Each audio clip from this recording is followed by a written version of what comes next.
currently an assistant professor of political science at the University of Oklahoma. Prior to that, she received her doctorate from New York University and was a postdoctoral fellow at the Center on Democracy, Development, and the Rule of Law at Stanford University. She was also a junior visiting fellow at the Human Rights Program at Harvard Law School and Harvard University. Dr. Bracic's dissertation and her postdoctoral work has focused on human rights, and particularly the human rights of a group whose persistent lack of human rights has concerned us in many of the genocides we have already considered in this course, the Roma. In addition to alerting us to the plight of the Roma in the 21st century, particularly in Slovenia and Croatia, Dr. Bracic may also discuss those strategies that she has found most effective for improving the plight of Roma today. So please welcome Professor Anna Bracic.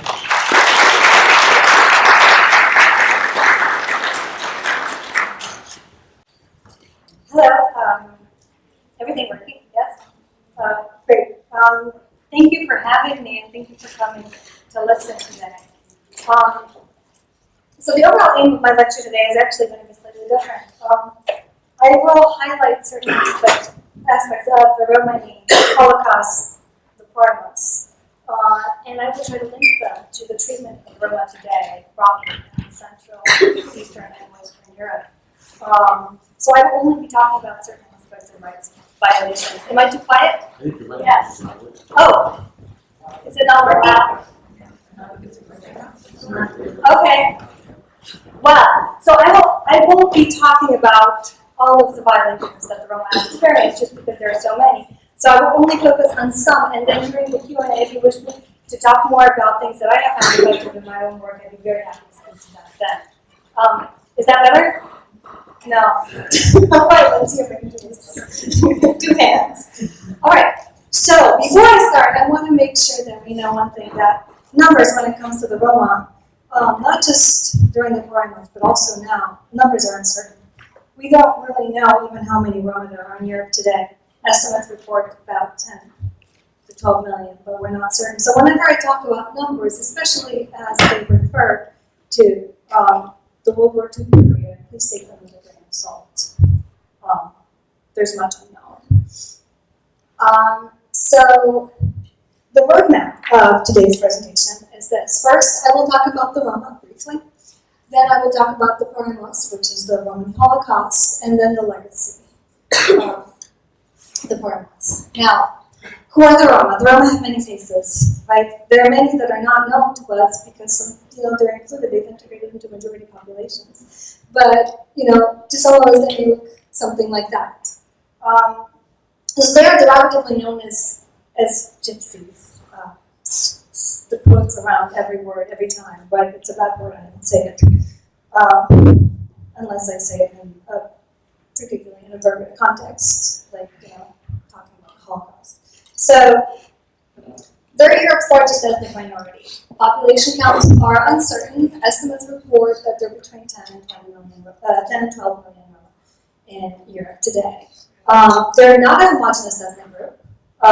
Groupings differ considerably in terms of the way of life, language, dialect, absolutely from village to village even, and level of marginalization and inclusion as well. So the population I'll be talking about today are part of Roma and Sinti mainly in Austria and Germany, but I'll be referring to Roma just using the term as an umbrella for easier reference. So a bit of history. A recent forgot. I have a slide. No longer itinerant. They're travelers in the UK, some in France, but mostly the Roma are now sedentary. So a recent gene sequencing study established that the Romani diaspora comes from India, a single population that originated in northwestern India about 1,500 years ago. It's the red spot on the map. The Indian origin of Roma was actually established nearly 2.5 centuries ago through a linguistic comparison of Romani with Indian and European languages. And this becomes important later on, and I'll make a reference to it. So after a rapid migration from the near Middle East, the European spread of the Romani people was via the Balkans mainly about 900 years ago. So in Byzantium, yes, well, this is a later slide. But first about the Byzantium, because this is important, because that's where the Roma got some of the names that are used still today, right? Two basic terms that came into existence. One is Theonos, and that's the term that sort of brought out the Slavic language terms like Tsigan and Slovak and Czech, Tsigan and German, Tsigana, but Italian Zigana, and so on. And then we have Aegyptos from Egypt, which is the basis of the English term gypsy, or Spanish gitano, or French gitano. This poster is reportedly from Wallachia or Moldavia, present-day Romania, where most of the Roma were either in bondage or declared slaves, essentially by the end of the 14th century, and then remained slaves there until the abolition of bondage in 1856. So that was a long period of slavery for the Roma there. In other places in Europe at the time, first they were very quickly known and attracted immense attention, but after a short time of being welcomed, settled city populations tried to keep the Roma away from the city. So this is already where the spatial segregation started. So the better known Roma were becoming the more chilly at the reception. And they were flat out, in many places, denied access to towns. Then, later on, they were accused of being spies for Turks. And that's where the first persecution started at the beginning of the 16th century. And they essentially happened everywhere. There are anti-Roma laws passed, and persecution was pretty severe. So in Germany, for example, there were some policies that were trying to get citizens to catch and kill Roma, even in parties like public entertainment where the Roma were hunted like game. In France, it wasn't as bad. Well, if you were Roma and a man, you were consigned to the galleys, even if you really didn't do anything wrong. In the Netherlands, they had heathen hunts as well. Portugal expelled many Roma to Brazil and Africa. Spain had both exile and forced assimilation, and there was one event called Black Wednesday, where between 9,000 and 12,000 Roma were killed. And in England, the Roma were also captured, branded, and enslaved. So this is pretty good history. Later on in Enlightenment, they figured out that the persecution like that wasn't really working, so instead they tried to forcibly settle and assimilate the Roma. And policies for forcible assimilation were mostly happening in Spain and the Austro-Hungarian Empire, and they were essentially decreed by the state, and included attempts. In Spain, for example, they were trying to forbid the use of Romani language. They separated parents and children. They committed the children to orphanages, and they sent men and women to different workhouses. In the Austro-Hungarian Empire, Maria Theresia, and then also her son afterwards, continued forcible assimilation. And she did that through 4 decrees that essentially forced the Roma to first sedentarize, right, give up the itinerant lifestyle, give up their name and their way of life, it prohibited marriages between Roma, and then she also forced all Romani children who were younger than, older than 5 to be taken away and given essentially to Hungarian families. So after that, if we're jumping ahead quite a bit, we arrive at these registration efforts. They're earlier registration efforts, and they happen in Austria, where the Roma were not allowed to leave. They were not allowed to immigrate. They had to essentially stay where they were. And then they were counted and registered. At this point, they were taking fingerprints and photographs, and they were putting all the Romani names into a gypsy index. Again, the quotes, right? Tigana Kaptik. And that identified about 8,000 Roma by their the same time, actually the same year that this registry was being compiled, Jack Reinhardt switched from the banjo to the guitar for calling the fire that destroyed one of his hands, and so he started his signature style of the jazz, just to make sure that the story of Roma, well, quite terrible, is known. But now here we are. So the PORAJMOS is a Romani word for the devouring, and it's their own name for the Holocaust that happened to them. Now, when I'm talking about this, I'm not just going to be talking about the actual event that happened toward the end of World War II. I'll be talking about events that led up to it, because I think they're important for the way things happen later on, and I think they can also be linked to some practices that still happen today. So the first of those are early camps. So in some places, but not others, right, the Roma were still itinerant, not in the Austro-Hungarian Empire, because of the forcible assimilation policies, not really. But in Germany, for example, the Roma were still itinerant. And the Roman caravans were a source of nuisance, especially in the inner cities. So in the winter months, the Roma were able to stay in municipal camps, and some of those were being called concentration camps at that point, that were built mostly in the early 1930s in urban renewal efforts. And these efforts mainly tried to rid the cities of unwanted elements. I think the first camp that was built with this intention, that was actually called a concentration camp, was in Frankfurt.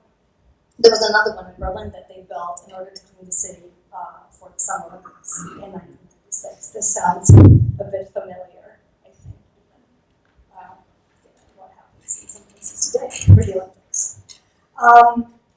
So some Roma were able to bring their caravans to these camps, and many who stayed in those camps were poor.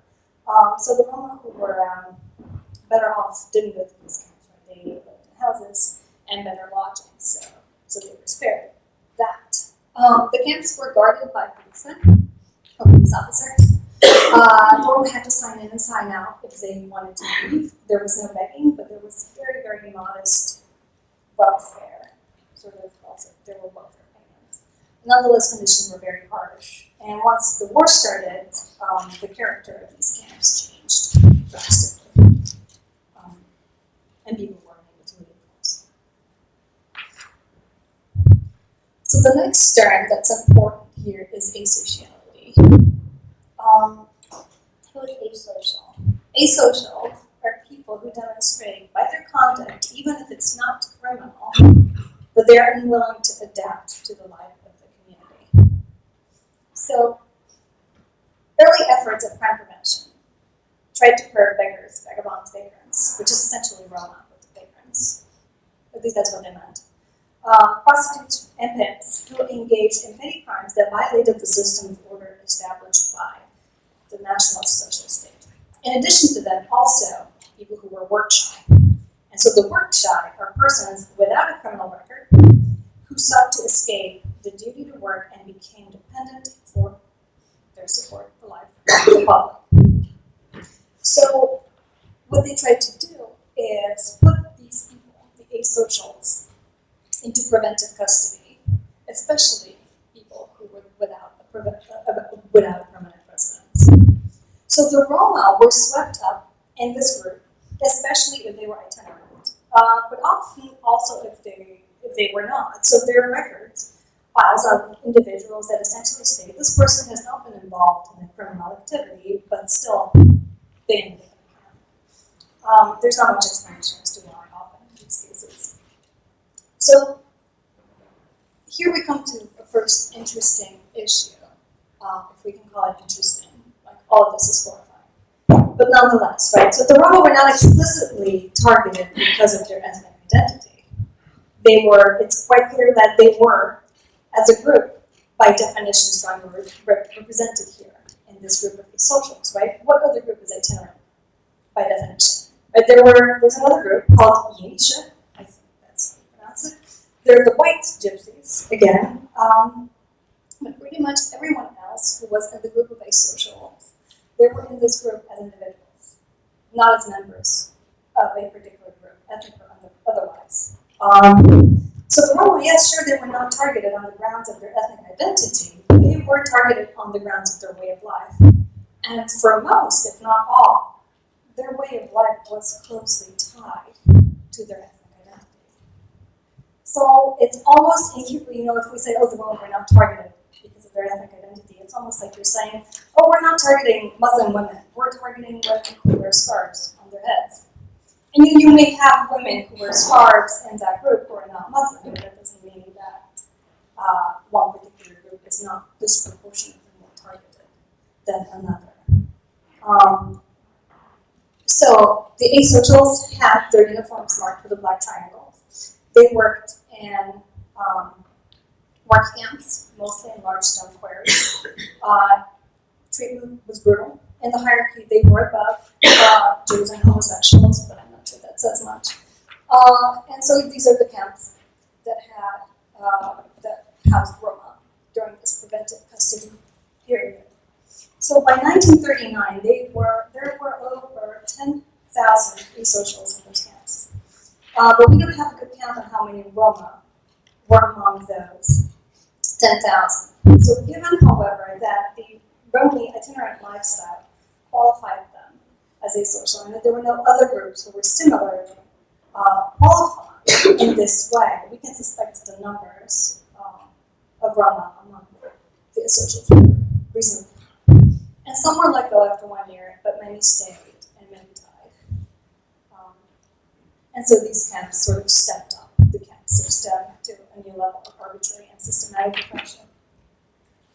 Now, if we go back a little bit to think about why the Roma were targeted, I would like to speak in this context to animus. So what is animus? I want to define it quickly. So it's hatred directed at someone because that person is a member of a particular group. Right? There's no other reason. Particular grievance, you could have personal grievances or a bad experience, but that doesn't matter, right? Animus is purely hatred on the basis of some sort of identity. Now, by the mid-1930s, the Roma had been verbally abused for centuries, not just decades, centuries. And this type of abuse is insidious. It develops between people. It's seen in everyday interactions and repeated over and over again, and then it's spread and strengthened by the media.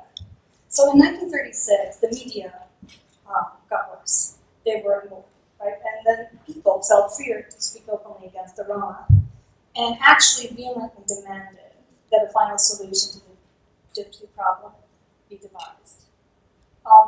Now, this differs substantially from the process by which the Jewish population was targeted.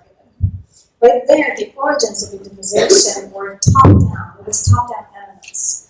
But people were gleeful to see Jews suffer, but they didn't overwhelmingly demand their demise like they did for the Roma.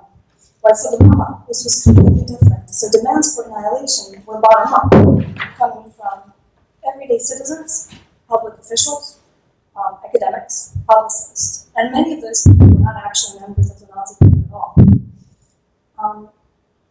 So after that, Himmler's decree included, and it's a decree in 1938, included language that spoke of the gypsy problem in terms of the inner characteristics of that race. So, formally then, the Roma were not targeted because of their ethnic identity. They were targeted because they were in socials. But now, the discourse changed. Right now, they were considered targeted because they were racially unclean. At the same time, Hitler was less concerned with the Roma. Now, explanations for that differ, but it's possible that he was less concerned because he didn't see him as much of a threat as he saw the Jewish population. There were also many fewer Roma in Germany at the time. I have some numbers here, which again, grain of salt, right? But this estimate here says that in 1933 there were about 500,000 Jews in Germany, but only 26,000 Roma. So that's a big difference. So comparatively, right, that may be the reason why Hitler was comparatively less concerned with the Romani population. That doesn't mean they weren't true, but they weren't a priority.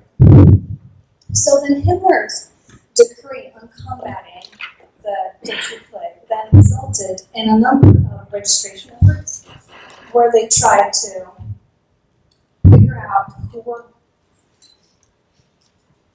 Roma, who weren't Roma, right? Put that down in their IDs, make sure that everybody was registered. They counted the registration papers for itinerant business and driver's licenses. They were only given out after careful checks. You couldn't get camping permits easily. There was regulation of marriages and prohibition on traveling in hordes. There's a case of two Romani men, I believe, being arrested because they were traveling in a horde. A horde was two. So that arbitrary story, I guess, the arbitrary treatment speaks to the fact that there was actually no law that provided legal foundation for these measures as they were enacted. There were decrees, but then besides that, the Nazis preferred to do things only by decrees because they wanted to have as much flexibility and arbitrary power as possible, especially because they wanted to pursue radical measures and because the Roma, as they were, some of them were actually quite diverse and they needed to be able to differentiate between them. And this is what I mean. So this goes way back. You know, when I talk about the Roma coming from India and their origins being tied to Indo-European languages. So, turns out the Roma are Aryan, and that was a problem. So let me back up a bit here. So marriages between Roma and Germans were already banned in 1933. Those were the measures to prevent the pollution of German blood. Now, to resolve the question of who is Roma and who isn't, the government founded the Research Institute in 1936, headed by Robert Bracic, who was essentially the foremost expert on the Roma. So the data collected in this institute were used by other agencies in addressing the Roma problem. The people who worked for it in this institute essentially traveled all over. They traveled in cities and the countryside. They went through all of the camps, the labor camp, the concentration camps, and the prisons, and tried to collect as much information as possible in the Roma.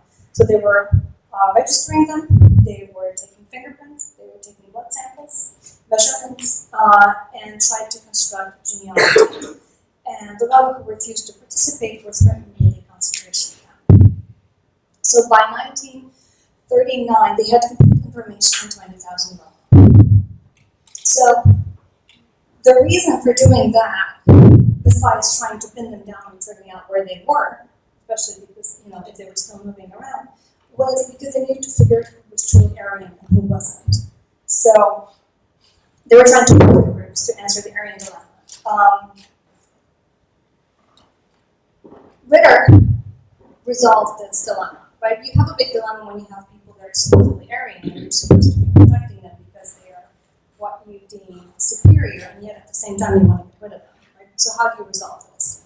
So in comes Ritter, does his research, and comes up with the following solution. He says that by that point, only about 10% of Roma were actually racially pure, so purely Aryan. The rest were Mishliga, right? Mishliga are mixed blood, so some Roma blood and some non-Roma, probably German blood. So this made it possible to differentiate between them, and so the pure Roma, the pure Aryans, were to be spared. The Mishliga were not. And this is precisely the opposite of the policy on the Jewish population, so it makes absolutely no sense. Not that the other one does, but it seems very much pseudoscience.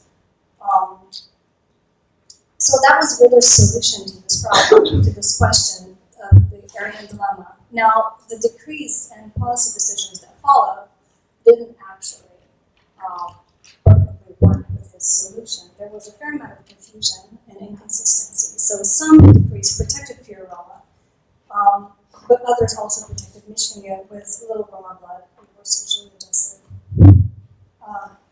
So the benefit of this confusion, of course, is that more people were able to survive. Small doses. So this is a picture woman and a police officer, Ritter if you have the papers. He was not a member of the Nazi Party, but he had extremely nationalist views. So before I go on to discussing the most drastic measures, I just want to spend a bit of time talking about other measures of exclusion and control. So one of them happened in schools, both in Austria and in Germany. So they were trying to separate children, and so at first they put the Roma children into separate classes and then into separate special schools. They did that because the Roma students constituted a moral or other danger to children of German blood, and eventually all Romani students were expelled from schools, so they cut education for the Roma altogether. Then there was compulsory labor and work camps, where essentially if you exhibited habits that were irregular, you were sent to a concentration camp as a Roma. Marriages between Roma and Germans were banned already earlier, and marriages between Roma themselves were also heavily regulated later, which essentially means that, so as they call them, right, the Roma with mixed blood were not allowed to marry. If they married, according to Romani custom, their marriage was not recognized. So if a couple were to marry and then live together and possibly have children, they were branded as asocials and then at a very high risk of being put into a concentration camp. So either way, the marriages between Roma were severely condemned. Other things also, there was high level of taxation. They had to pay 50% taxes, and in Serbia, for example, they were barred from theaters, swimming pools, restaurants, public markets, and had to wear a yellow armband marked gypsy. With the marriages, there was an interesting exception that leads into the main policy of the Nazis in exterminating the Roma, which is this: if you agreed to be sterilized voluntarily, you could marry.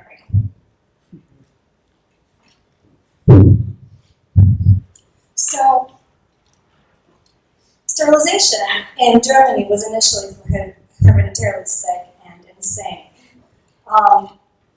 but it soon expanded.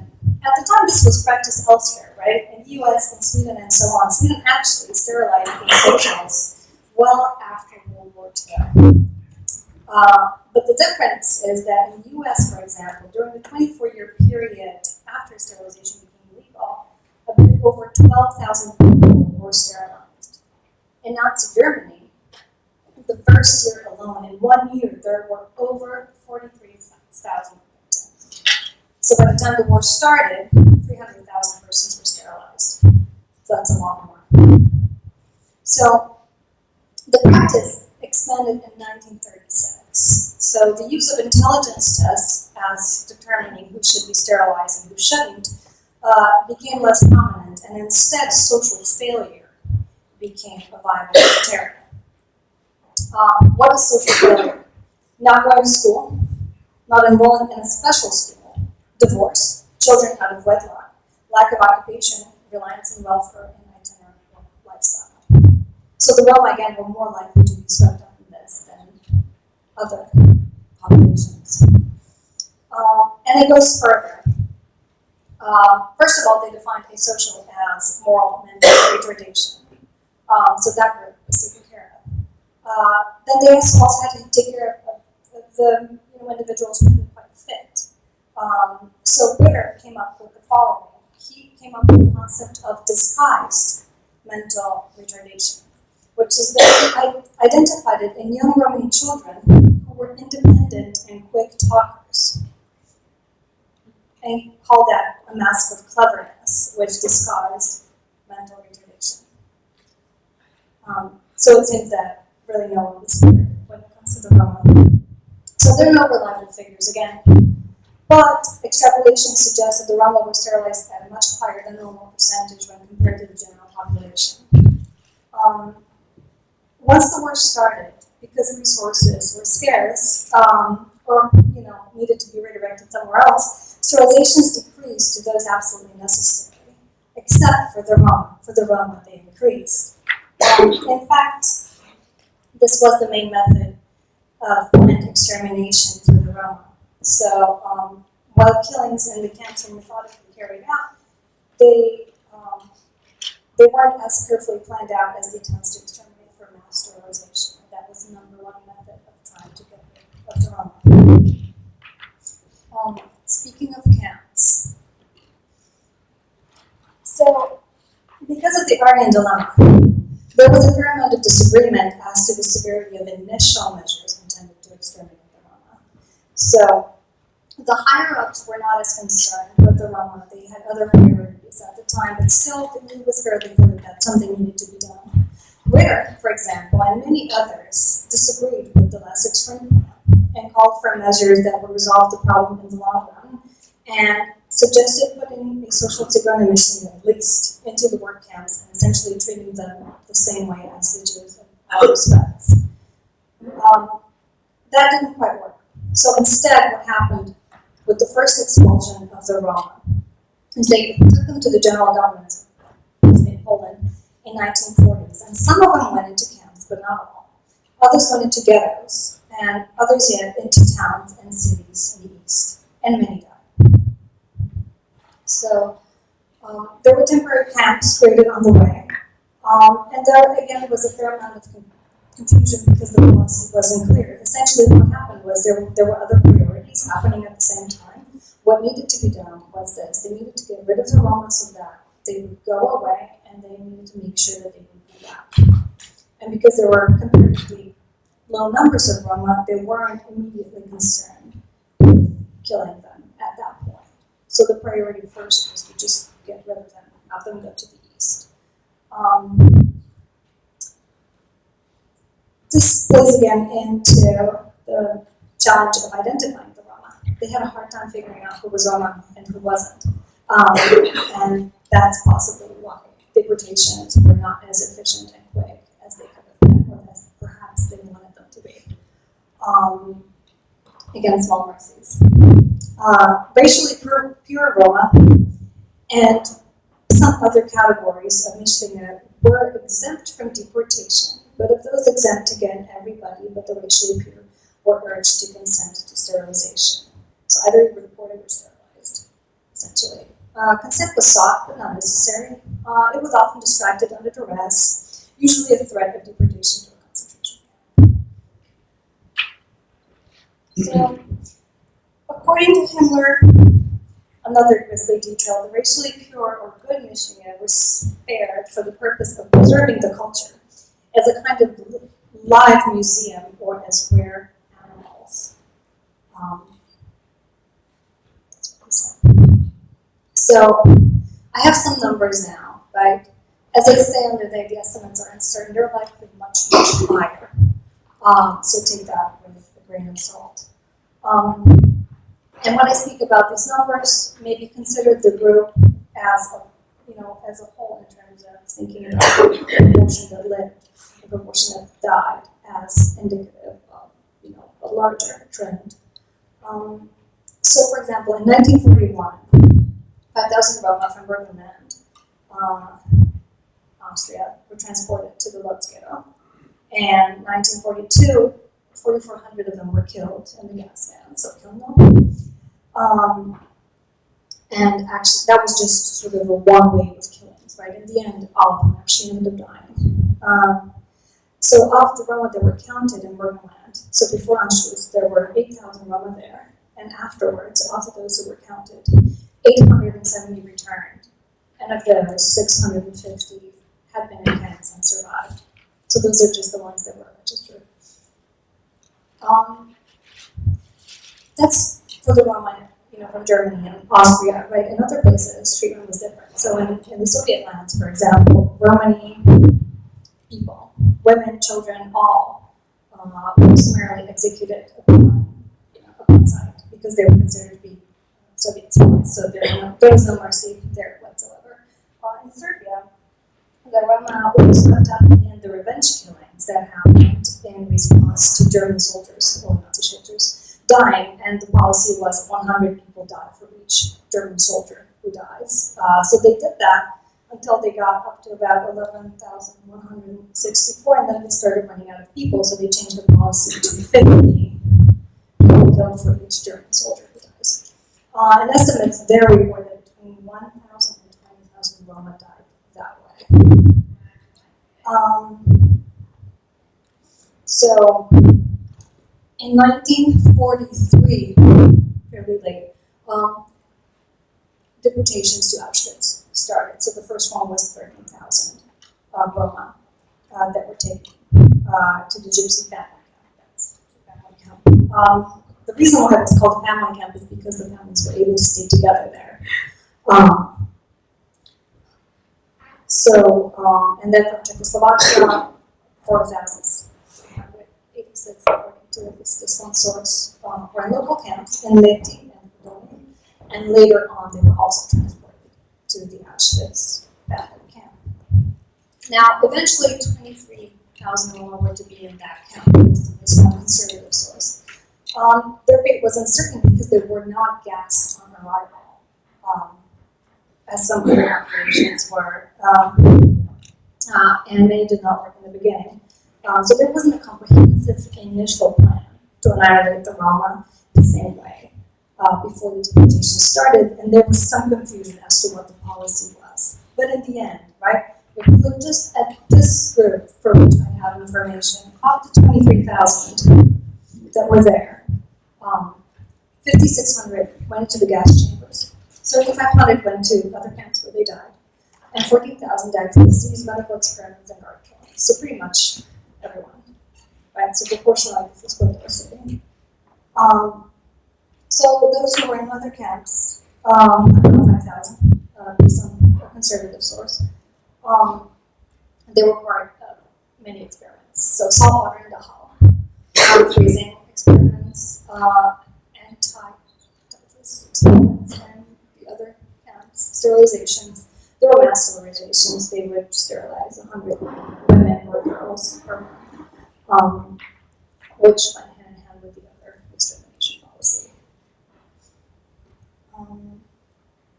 So essentially, there is no exact count of how many Roma died at the hands of the Nazis. Very conservative estimates, but this number at 23,000. Some estimate around 90,000, others again at 200,000, and some at 500,000. But the truth is there's no exact count, right? All we have are estimates. Regardless, the treatment is horrific, like the suffering at the hands of Nazis. I don't think anyone can argue that was not horrible. Now, while there were no orders, perhaps, before deportation started, to massively kill the Roma once they got to the camps, mass murder happened later, and the Roma were methodically killed. And then the massive sterilizations, which were essentially the first order of business in terms of trying to exterminate the Roma, were extensive. And perhaps because of the sterilizations, because of the focus on that, some scholars call this a delayed genocide, right? So the effects of killing the people are not immediately visible because they don't die right away, but surely the ethnic group dies quickly thereafter in the next generation because they're not able to have children. So, sterilization or killing, the losses suffered by the Roma at the hands of Nazis were just horrendous. I would like to highlight a few of the things I think that we don't tend to focus much on, but are actually quite important too. So the treatment by the Nazis resulted in a lot of cultural trauma. So besides, discrimination and terrible physical realities of the treatment, things like prohibitions of being seen naked in public or ritual purity that existed culturally, right? That was horribly violated. The elders, who were protectors and of cultural heritage who pass it on, were killed, and finally, sterilizations, right? Children in Roman culture are one of the most valued things. They define the standing of families, both men and women. So the standard depends on how many children you can have. So mass sterilizations essentially took that away from entire communities, right, and caused trauma that was just immense. And the Roma weren't really comfortable talking about it either.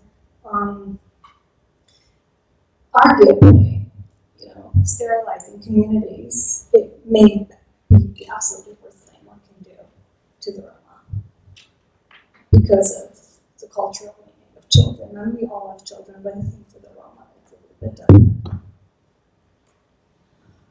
So the immediate aftermath. Roma were not involved and testified. Most who were for restitution during the early post-war years were turned down on the grounds that they were not targeted for their ethnicity, but for their sociality. So the compensation law of 1953 did not include Roma as victims who were entitled to restitution. Then the revised version in 1963 did.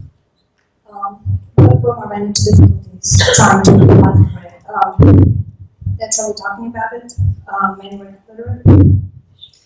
Little support from doctors who were supposed to certify the damage that was done. Little support from lawyers. And finally, authorities didn't recognize Roma marriage, so families could not apply for restitution for the members of their families that had died. So even after they were recognized as victims, there were problems. Victims of sterilization were not eligible because sterilization was not seen as causing any diminishing of the ability to earn a living. But, of course, many victims had serious psychological problems because of the cultural relevance of children, like I just mentioned. And then in 1980, there was a one-time payment, and some additional measures were added later to compensate for loss of earning ability if they could be proven. Of the main perpetrators, one was hanged for an unrelated reason, one was sentenced to life imprisonment, one received 1 year, but none of the members of Ritter's team were brought to trial at all, right? So the people who collected the lists, the people who advocated for the most terrible measures, walked.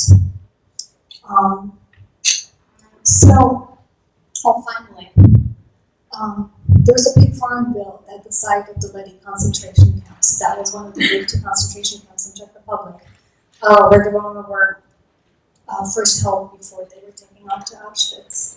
They built a big farm, and it stands there still today. This is Roma protesting. The big farm, they're holding pictures of their family members who have either gone through this or died there. And they say it's absolutely horrific. This is another place because I don't know if you've been near a farm ever, but they scream. So the screams at night are really horrendous as they're essentially reminiscent of the screams of the people who died there. And so it's still there today. So because the Roma have faced discrimination and hatred and animus for centuries before the genocide, it's hard to pinpoint that something is particularly due to the genocide and not older hatred. There are plenty of direct legacies, like the inability to bear children and the psychological and cultural trauma that comes with that, right? But I would like to focus on another set of issues that one may refer to as legacies as well.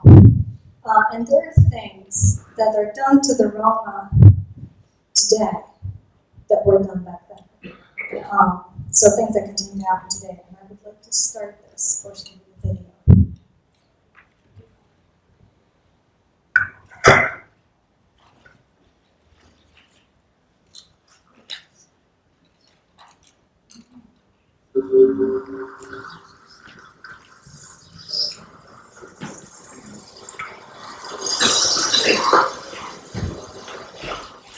It's a cold Saturday morning and some of the Roma had come to church in the white part of town. They'd come for the wedding of Rosalia and Radislav. Just as soon as the white Slovaks leave the church, the wedding will begin.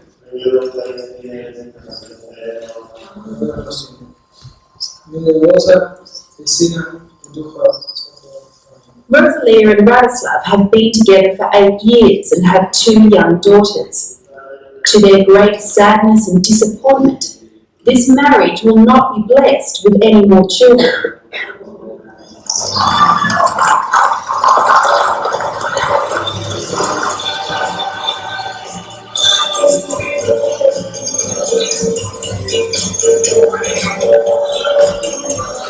Rosalia's youngest child, Yutka, was born 6 years ago. Rosalia clearly remembers the day when her labour began and she was taken to hospital. No, потом не говорили, шепитали que lo montexe, prove a que je dois чакам teraz. No, potom ništa to. Zavarali mi půjde se med nazvat cesarské.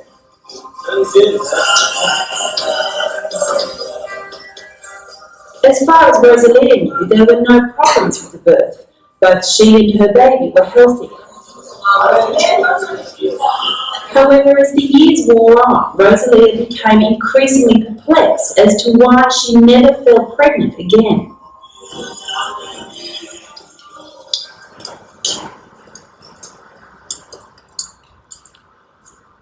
The mystery ended when this woman came into her life.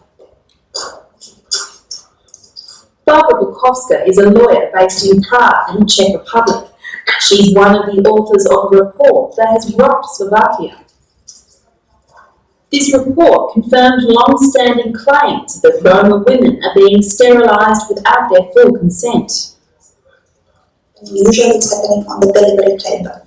The woman is brought to the hospital, she's in delivery, and for whatever reasons she has to have cesarean sections, they give her anesthesia, and then she is undergoing cesarean section, and then during the cesarean section her fallopian tubes are tied. Last year, Barbara Bukovska led a team of researchers to some of the Roma settlements in Slovakia. From an extremely small sample, they found over 100 cases of women who'd been sterilised in questionable circumstances. It's believed that these 100 cases are just the tip of the iceberg. But as for sterilization, we found out that it's not isolated incident. It's not incident that would be limited to one hospital or one doctor. It's a practice, and it's a practice that's been continuing in Slovakia for decades. On behalf of some women, Barbara gained access to their medical files. Yeah, this is how they mark the files with R. So for instance, this one, so R, that she's logged in. It was in these files that Barbara discovered the answer to the question haunting women like Rosalia. So there were cases where women told you they didn't know why they couldn't conceive, and then you check their files. And there was written the check with sterilization, like this one. This is Rosalia's file. With Rosalia's permission, Barbara had checked her medical records at the hospital where she last gave birth. Barbara came to Homanotsa to deliver the bad news. Tak Barbara prišla a mi povedala, tak zabrala na bok a mi povedala, že tam bola zistiť to v karte a tam bolo napísané, že ja som si o to žiadala sama, že by mi zobrali, že by som už nebola dieťa. No, že vôbec nič. Rosalia then had to pass on the news to her partner, Radislav. Comunque molto bene. Anche se tutto bene. On mal radosť, keď myslel, že ešte budeme mať, a keď sa to počul, takže som mu rečovala, že už nebudem mať. Zostal taký prekvapený, nepovedal nič nad tým. Smutný bol.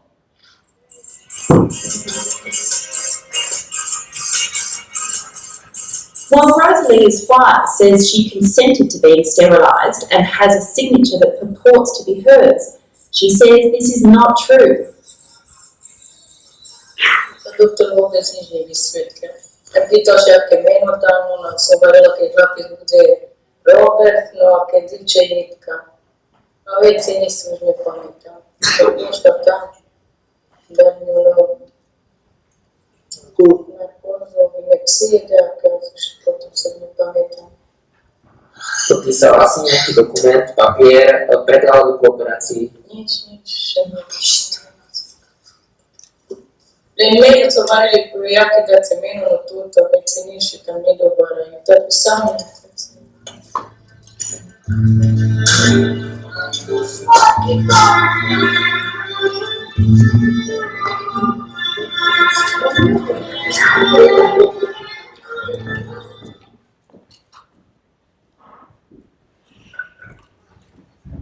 Thank you. It's over. Yeah. All right. So, great. Most information about coercive sterilizations or sterilizations with consent that was given under duress, essentially in the final stages of labor, comes from Slovakia and Czech Republic. So there were policies of sterilization there during the communist regime, but also after. The Czech ombudsman estimates that the number of Romani women so sterilized is in the thousands. In Slovakia, for example, during the 1980s, about 1,000 Romani women are said to have been sterilized per year. So in 2004 and 5, 87 victims of coercive sterilization in Czech Republic submitted complaints to the Czech Public Defender of Rights. In 2009, the Czech Prime Minister expressed his regret over instances of coerced sterilization which had occurred in the country. By the end of 2014, the women have received no compensation. That's where it ends today. Czech Republic and Slovakia are not the only states with a recent history of eugenic measures as they apply to the Roma. Sweden, for example, forcibly sterilized Roma quite extensively, but reportedly only until 1976. So sterilization, obviously, is one of the most harrowing examples of present-day Roma rights violations. I mean, this is how the Nazis sought to eliminate the Roma. This was the #1 strategy. And the method they chose is still applied today. Well, at least it has been until very recently, and might still be applied elsewhere today. I've read many testimonies from other Eastern European states or Central European states where this still happens. Maybe not as extensively as in Czech Republic and Slovakia, but it does. So, recent acknowledgments of the practice appear, they at least give a sense that perhaps this practice is diminishing or decreasing if it hasn't stopped. But the lack of compensation to the victims or anything else is also telling. So there are other things that happen today that are eerily reminiscent of what happened during or before, rather, the PORAJMOS. So segregation in education is one of those things. So what I'm showing you are numbers from 2004. So things may have changed until now, but sadly not substantially. Before I go on, a word on special schools. So special schools are schools for mentally disabled children. That's what it means. So this report from 2004 documents segregation in education in the Czech Republic, Slovakia, Hungary, Germany, France, Spain, Denmark, and the UK. In some of these countries, rates of segregation are very high. In some places in Germany, for example, it says up to 80% of Roma go to segregated schools. Now, why do Roma go to segregated schools? Segregation is driven by financial incentives for schools.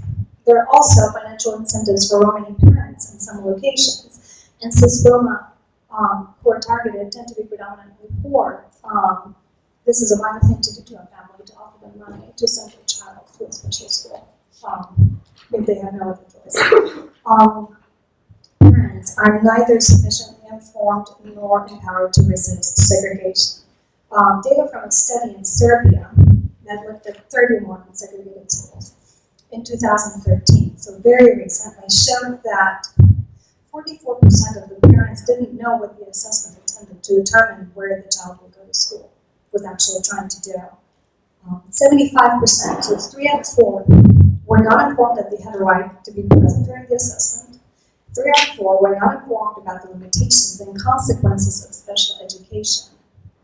And 3 out of 4 did not know that they had a right to refuse the opinion of the commission and then send their child to a mainstream school anyway.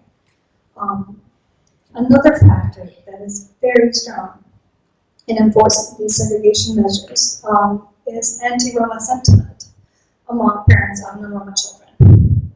Right, that results in pressures towards schools to segregate because parents essentially put a lot of pressure.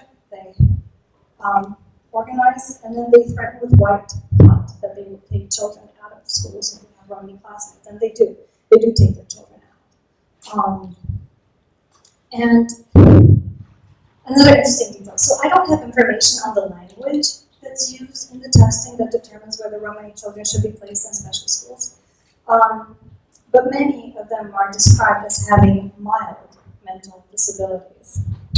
There's more information because of this survey in Serbia on what happens when students transfer from mainstream schools to special schools.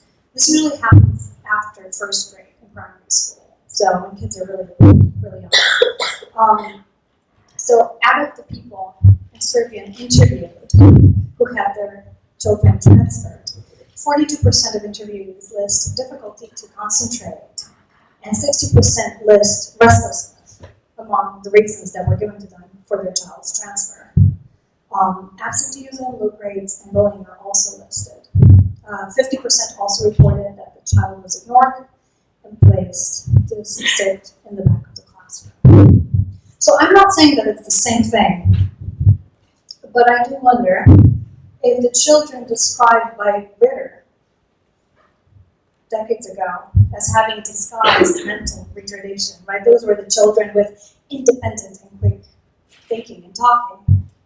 If those are similar to those today who are described as having difficulties concentrating and being restless, right? There's some parallels here that we may be able to draw, or at least think about. So, several measures have been taken to try to resolve this issue. NGO-led strategic litigation at the European Court of Human Rights has resulted in several decisions that are helpful.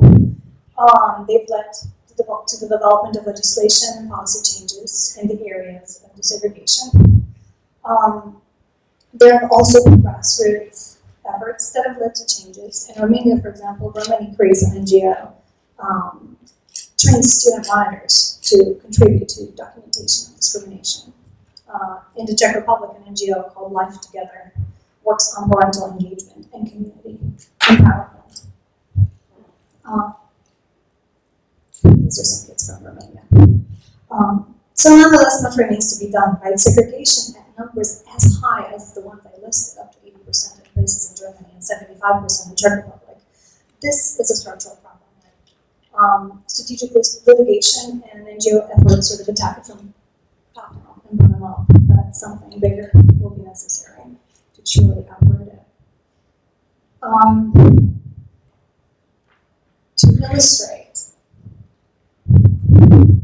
a bit on the white flight phenomenon, a recent year barometer study from 2012 on discrimination asked a sample of people from 27 European Union states, so the entire Union, if they think that their fellow countrymen, right, people of the same nationality as they are, would feel comfortable if their child was in the same classroom as a Romani child. And 34% said that they think that their co-countrymen would not feel comfortable. In Slovakia, for example, the answers to that question were different. 58% of people said that they thought that fellow Slovaks would not feel comfortable. So this answer, right, illustrates a bit on public opinion, right? And this leads me into the next problem that has really not changed much either over time. And this is animus, right? Individual level hatred leveled at a group or the person because of the membership in a particular group. Anti-Roma sentiment is so universal that sometimes we don't even think about it, right? People here in the US, people will often say, I feel gypped, or I was gypped. without really thinking about what that means. But think about what it really means, right? It's ingrained. So animus that's so ingrained then results in daily violations. They can be large or small in many different social settings. So for example, because individuals are bigoted, Roma can experience a higher level of police brutality, and not because police brutality is mandated. In the European Union, of course, it's not mandated. But individual police officers may feel that they can do it with impunity. Roma often experience administrative discrimination. We don't think much of that one, but it's quite insidious. So, for example, they have difficulty obtaining personal documents. This happens when bureaucrats will refuse to help the Roma with necessary paperwork or even send them to the wrong place. So Roma are directed from one wrong office to the next wrong office, and so on and so on, in search for an application for a personal document until they give up. This happened, for example, in Czech Republic and Slovakia, when Czechoslovakia split and citizens had to apply for citizenship. And certain bureaucrats would send Roma from Czech Republic or from Slovakia to the other place, saying, "Oh, you're not Czech, you're Slovak. You should get citizenship there," and vice versa, right? So these groups of Roma were going back and forth, unable to get citizenship, and that happened for quite a while until it stopped, and the responsible people were reprimanded. There's actually a running joke in the NGO community in Central and Eastern Europe that the easiest personal document for a Roma to obtain is the birth certificate. No trouble there. And then, of course, besides that, we have discrimination in education, employment, access to healthcare, and so on, right? Education I've already touched on. Then we have employment. When she was showing those records of women in hospitals with the big R, right? Employment offices do the same, so they will put a big red R on a job application, so that everyone knows who applied. In healthcare, Romani women who go and give birth in hospitals or go into Roma rooms, where other non-Roma are output, and they're not able to use, sometimes they're not able to use restrooms that are meant for non-Roma women. And they're often subjected to frequent changes of shoes, which are humiliating, implying that they're dirty. So, other things that are sort of based on animus, barred entry, for example, barred entry to bars, public swimming pools, restaurants. Actually, in 2006, half of the public campsites in Sweden were not open to Roma. Here I have a picture of Czech Anti-Roma rally. These are mostly neo-Nazis protesting the Roma. And finally, speaking to Animus, is this another graph from the Eurobarometer in 2012, where people were asked if they believed that society would benefit from the better integration of Roma, and 53% of respondents agree, 33% did not. So another thing that matches terribly well the actions during the PORAJMOS are the expulsions, right? The expulsions have only recently flared up in Western Europe, and this is largely because of the higher numbers of Roma immigrating. They're from Central and Eastern Europe after the Eastern European Union enlargements. So the most notable expulsions came from France and Italy. So under Sarkozy, for example, almost 10,000 Roma were expelled from France. Now Hollande's administration that followed, even though it condemned Sarkozy's actions, just kept doing the same. So for example, between June and August 2011, 500 Roma were evicted just from camps in Marseille, right? I'm not even looking at the entire country. Italy engages in expulsions as well. They have a terrible practice of going over to settlement with bulldozers and completely just destroying the living spaces. So between March and May 2011, 1,800 Roma were affected by expulsions in Italy. Denmark deported Roma. Fewer, but they did. And even though these expulsions have really been flaring up recently, it's not the first time that it happened in the context of, sort of recent events that plagued the Roma. In 2001, the UK posted additional immigration officers and additional passport checks in the main airport in Prague, in Czech Republic. And what they were doing is they were screening for the Roma who were bound to England, and they barred them from boarding the planes, even though they had tickets and everything. They were perfectly allowed to travel. The reason why they did it, one of the explanations, besides the denials that came afterward, was that almost 100% of asylum seekers in the UK who come from the Czech Republic are Roma. So the Czechs were likely intended to keep the Roma from coming to the UK where they could apply for asylum. The funny part there is that this action received a lot of press because some of the people who were denied travel were not Roma, and that was very bad indeed.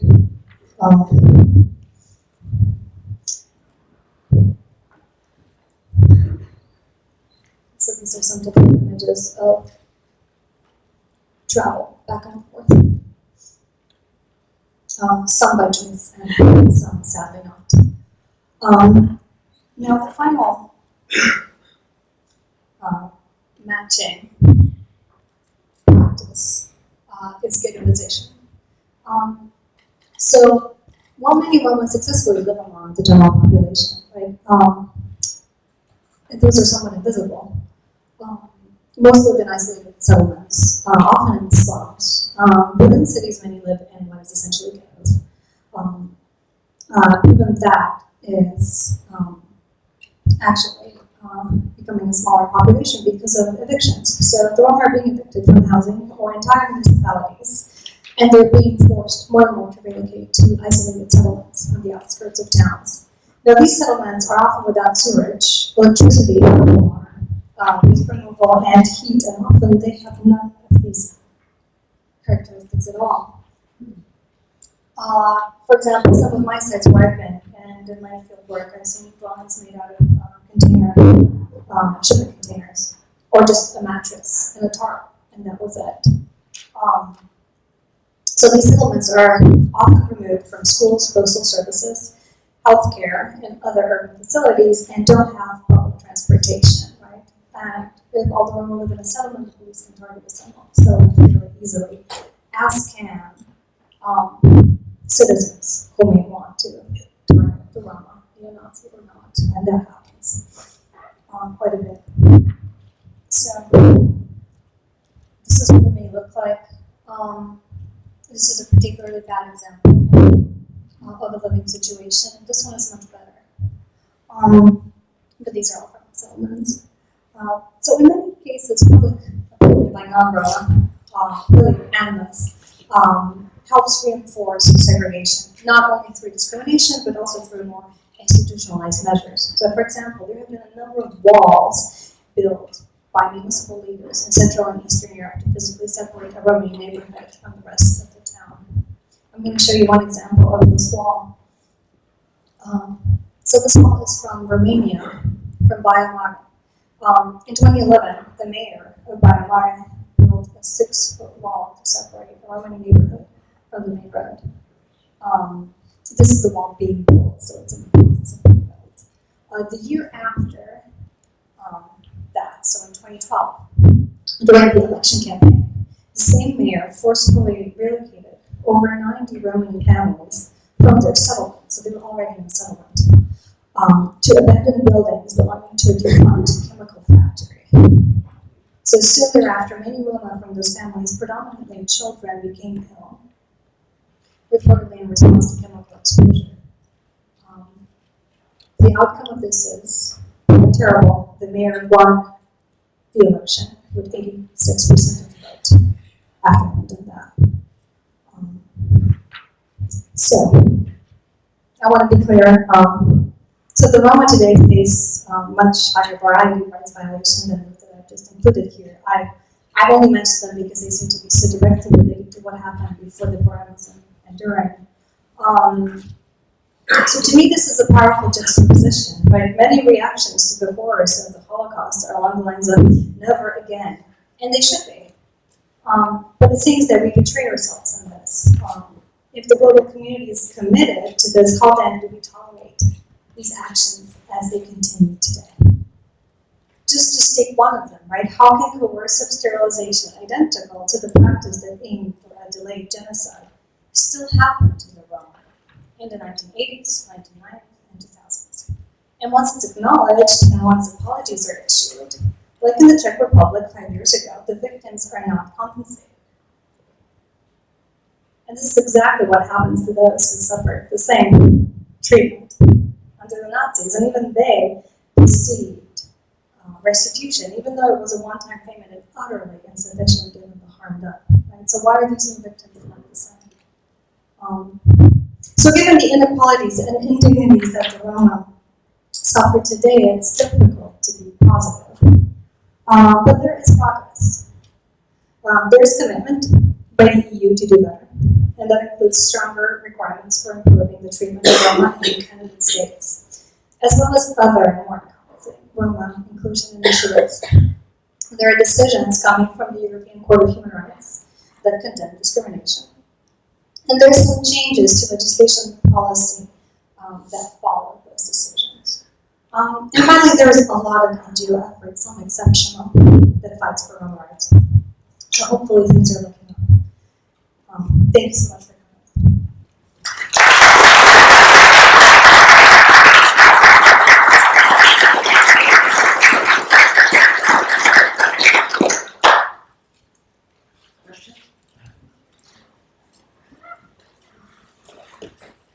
You know, we sterilized quite a few Native Americans and African Americans in this country.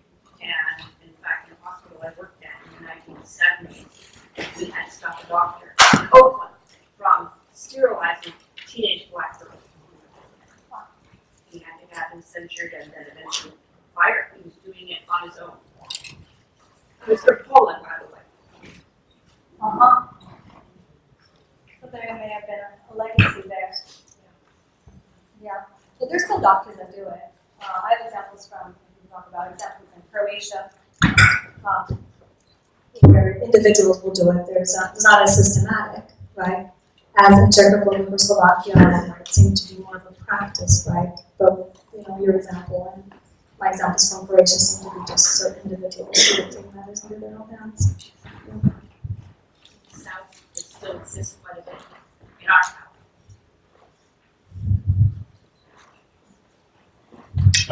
In recent years, in the past decade, 15 years, we've seen a significant rise in neo-fascist movements in Southern and Eastern Europe, and especially in Hungary a couple years ago, an old anti-communist fascist party sort of recoalesced and has been really one of the sort of prime groups that has been violently antagonizing the Romani populations in Hungary.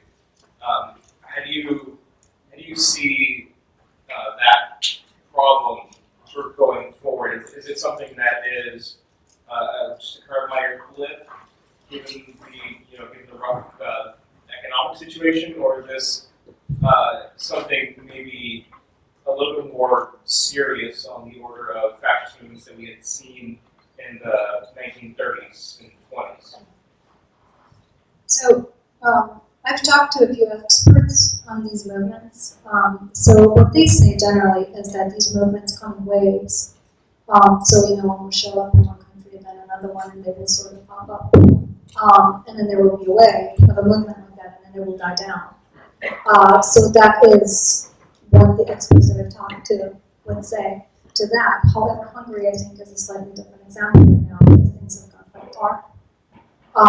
Right, in terms of not just anti-Roma sentiment, but also anti-Semitism. I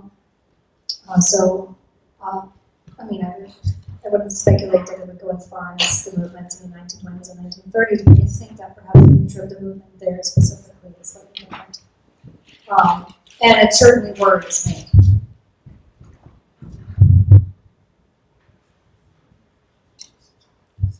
Can I call or should we call? Right here.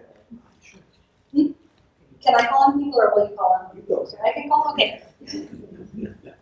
Very nice, thank you.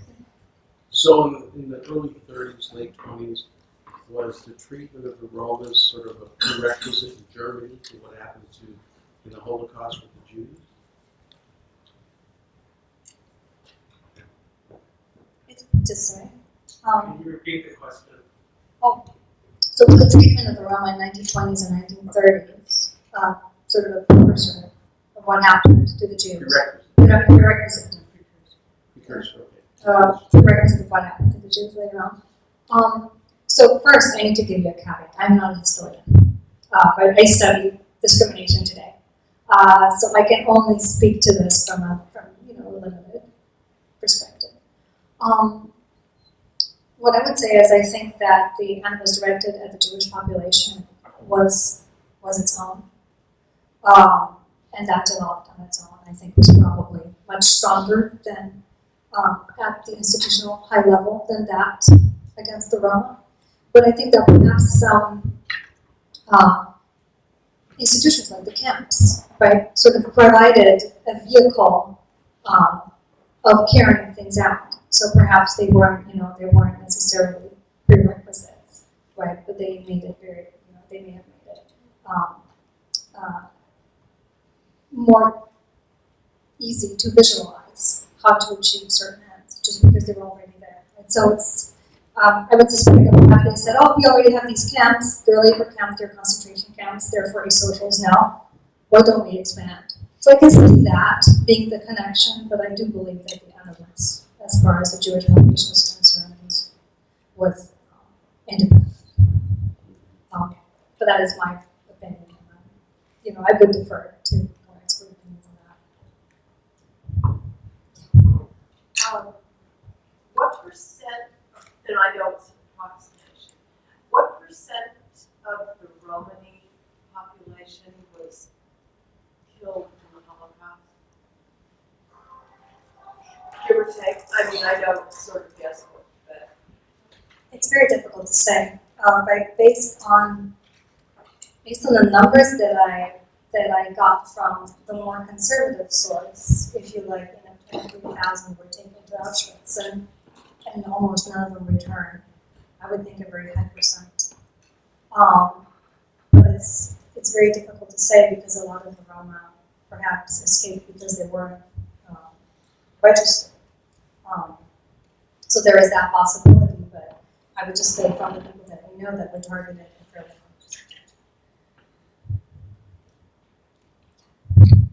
Are there any countries in the world where Roma are better treated that you can cite, in Europe or wherever? Just in contrast to this really picture that we have. Yeah. Heard. Historically, in Europe, Turkey. Right now, in Europe, Macedonia, actually. Outside of, there are always incidents everywhere, but I would say that on average, Macedonia is a better place to be a Roma than many other places. The Roma in the US are, I think, better off because the norms here by now are different, at least as the Romani population may be concerned. But traditionally, I think Macedonia is cited as more accepting than other places in Europe. When Sarkozy sent 10,000 Roma out of France, didn't he send them directly to Romania? Yes. Yes, and whether they belong there or not, that's where they went. Yes, that's right. The Romanians accepted payment for their receipts of the Roma. I'm not sure that they did. They may have, yeah. And then they worked their way back. Yeah. Now, the French have always had a very well-defined attitude toward assimilation, their version of assimilation. But has the Roma attitude toward assimilation changed over the past few decades? So, yes.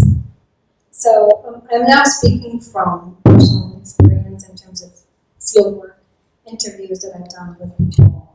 And so by necessity, it's a limited set of people that I've talked to. I see that, yes, so the attitudes have changed. So what the attitudes were before, there was a dichotomy. Either you left the settlement and you integrated completely into majority population, or you stayed. Right? If you integrated, you couldn't come back. You weren't really welcome. So the older generation of Roma who have left their communities and integrated into majority populations, they were not welcome back. And that was sort of the predominant view of assimilation then. Now, younger generation, so people who are now in their 30s have started to change that. So they have, as they've been able to get educated, and many haven't because these barriers still exist, but those who have, they are now more committed to trying to give back. But so by necessity, by leaving and by wanting to give something back, they do return. So the landscape is now starting to change in terms of assimilation. It's not assimilation anymore, right? It's not even integration. Right now, what we talk about mostly is inclusion, right? Because that is also the aim that these young activists have. They're not trying to integrate the Roma into something that the Roma are not. The aim is to include the Roma as they are into these majority populations. So the younger generation now has a different view because they've redefined what they really want. So it's no longer assimilation, now it's inclusion. And they're being, I think, accepted slowly by the older generation as well.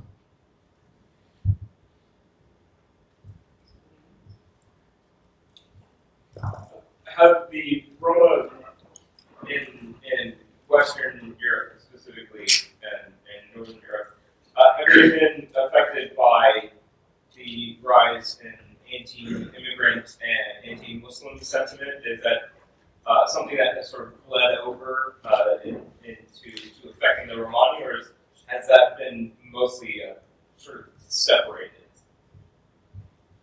No, I think it's bled over. You know, the general level of intolerance that has risen.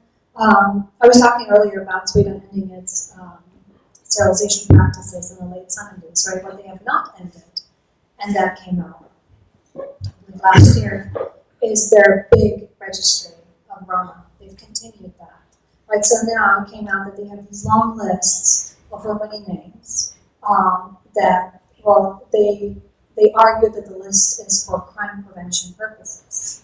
But on that list, there are over 1,000 names that belong to children, and some of them are 2 years old, right? So crime prevention from a 2-year-old, please. So there are these practices, right, that still exist, almost unapologetically. So in terms of things being over, things have bled over, but it's also that the practices have quietly continued. I believe that these lists that Swedish police have been compiling never stopped. They just continued to be compiled. And it's just that now that the knowledge is out in the open, that maybe they will address something. I had a question about, you mentioned, does the status of the Roma go down when they leave the settlement? Does that mean if they're employed, that their status goes down in their settlement? Because if you leave, you get a job on the credit. Does that mean that your status goes down? I think before, I'm not sure that how much of role employment played. I think I would say that here we would have to divide, at least into 2 groups, the countries, right? So the former socialist spaces. It's no longer no. So places like Yugoslavia, for example, right, where I'm from, everybody had a job, pretty much, right? So everybody worked. So the Roma lived in a settlement, but they all had jobs. So clearly jobs had very little to do with status in terms of, leaving or not leaving. In other places where there weren't jobs, I think there may have been an interesting interaction. Right? But I don't think having a job was a necessary factor in determining sort of status and recognition. Or lack of status. Yeah, but it's true that the people who did leave mostly left in order to get jobs or move out, or sort of, upward mobility was probably one of the larger reasons why. So it is related, but I'm not sure it's the absolute cause of lack of status. Yeah. Just in regards to your personal experience regarding NGOs or INGOs with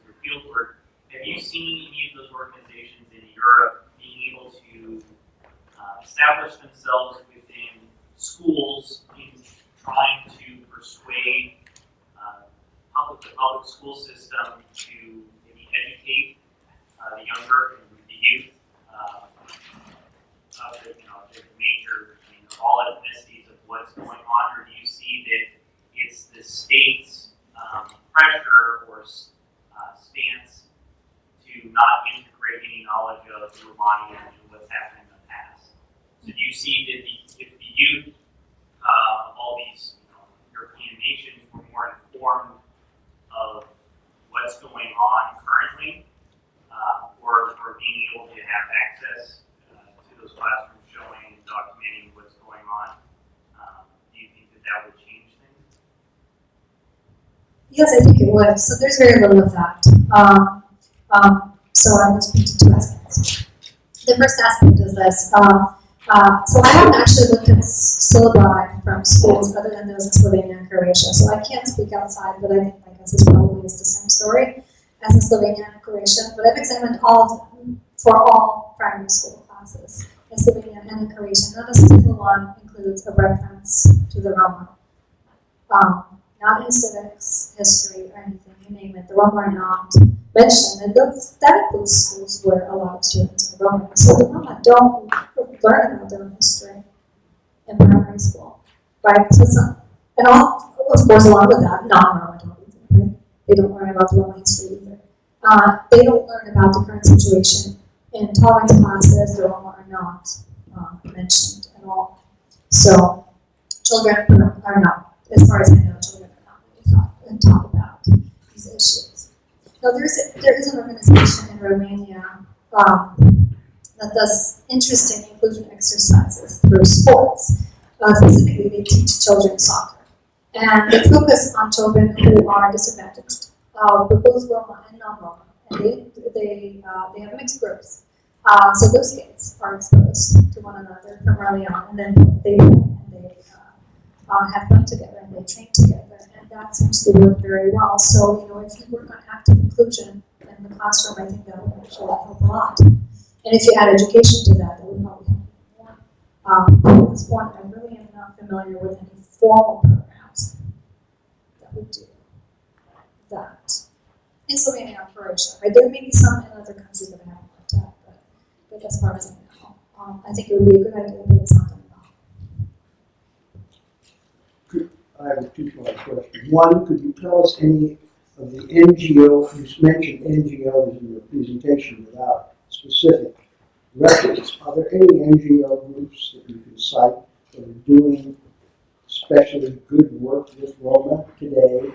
And second, are there any Roma individuals who have emerged as leaders who may have broken through some of the barriers to their, to the prejudice exerted against them that you are aware of in any country?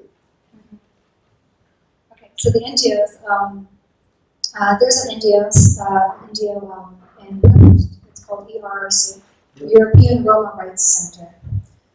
And they are the NGO that does most of the strategic litigation at the European Court of Human Rights.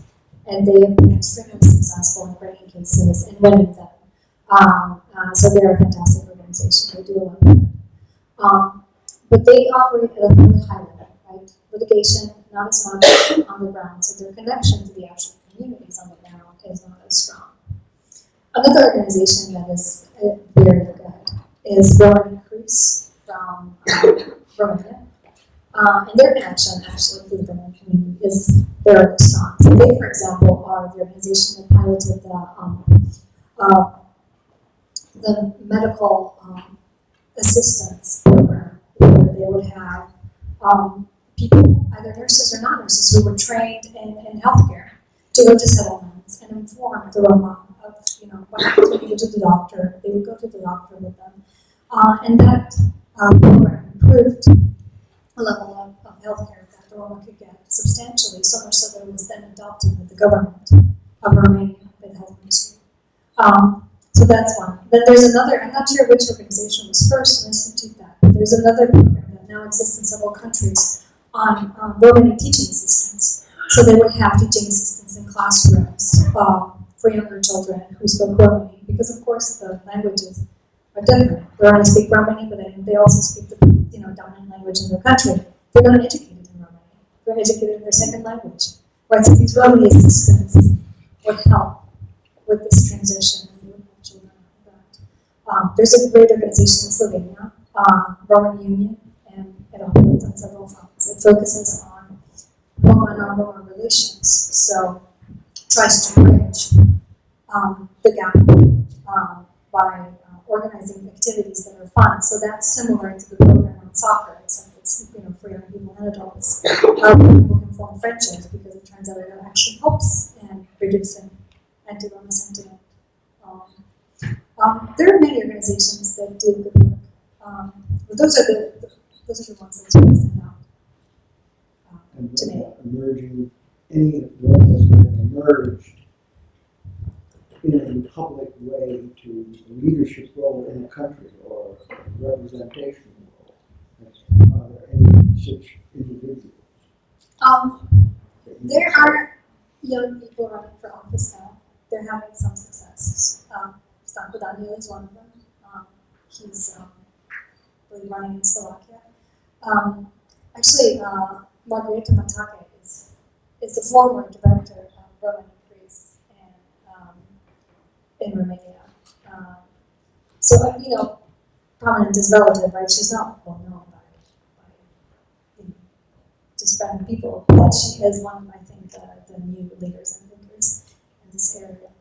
And I would definitely single her out as. She's currently a postdoc at Harvard, so she's trying to spread the word in a different way until she goes on to do the next thing.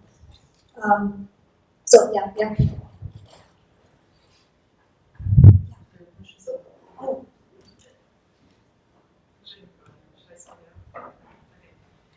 So I have a question about the sign that you showed us earlier. It said that we don't serve Romanians and East European gypsies. I don't really understand. I think I need clarification.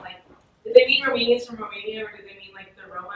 I'm not sure if there's a difference. So I needed clarification for it. I think it's Romanian or East European gypsies. I think it just what they mean is we don't serve Roma from Romania or other Eastern European countries. I would say that's probably what they mean.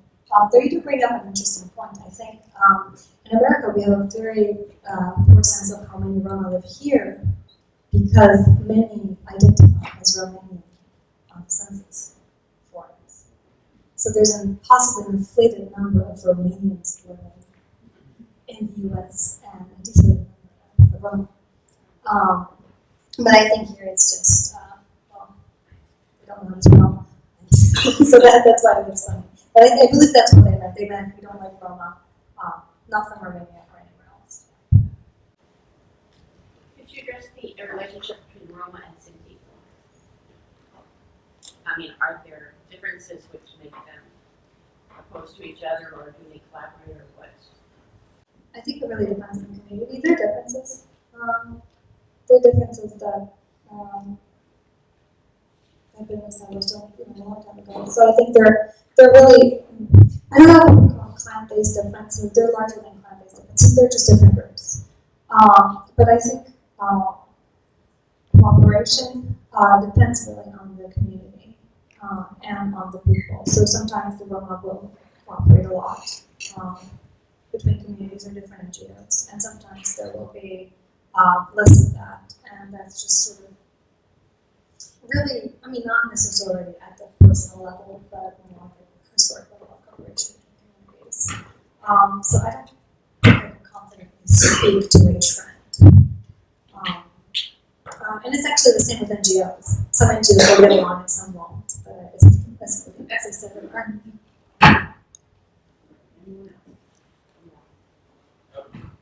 Earlier, you were talking about some of the issues that the Roma were facing in terms of citizenship after in Slovakia. Mm-hmm. Yeah. Do we see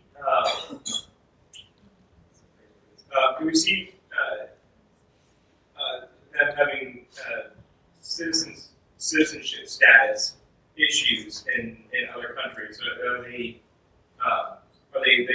full citizens, either de facto or de jure, in say the European Union versus some of the Eastern European countries that don't take part of that? Like, how is their citizenship status affected as you move into different regions?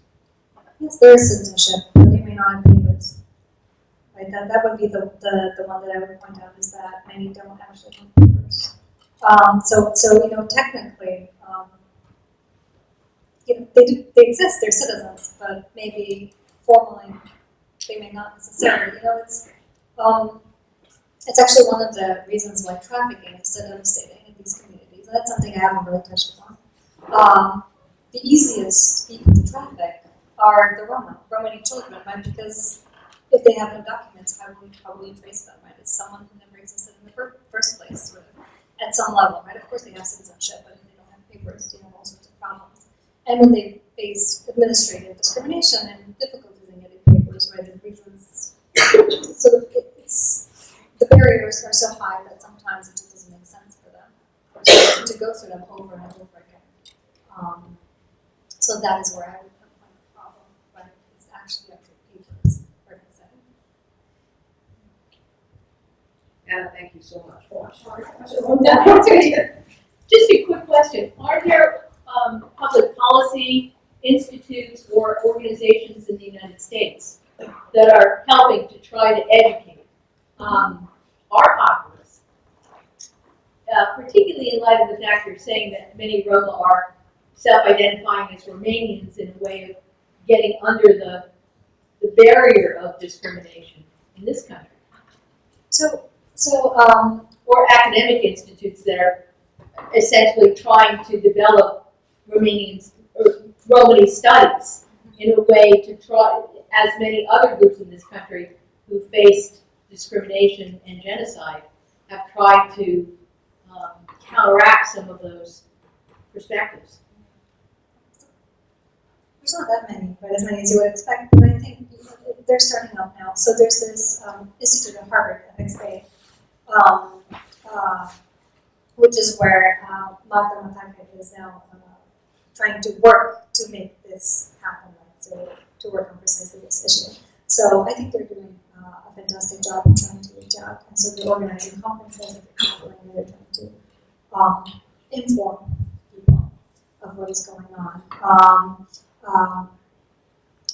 Professor Ian Hancock has a strong base in Texas.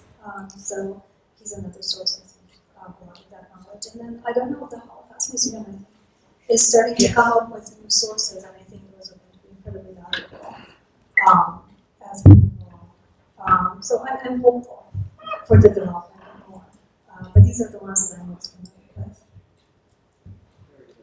Thank you, Anna, so much.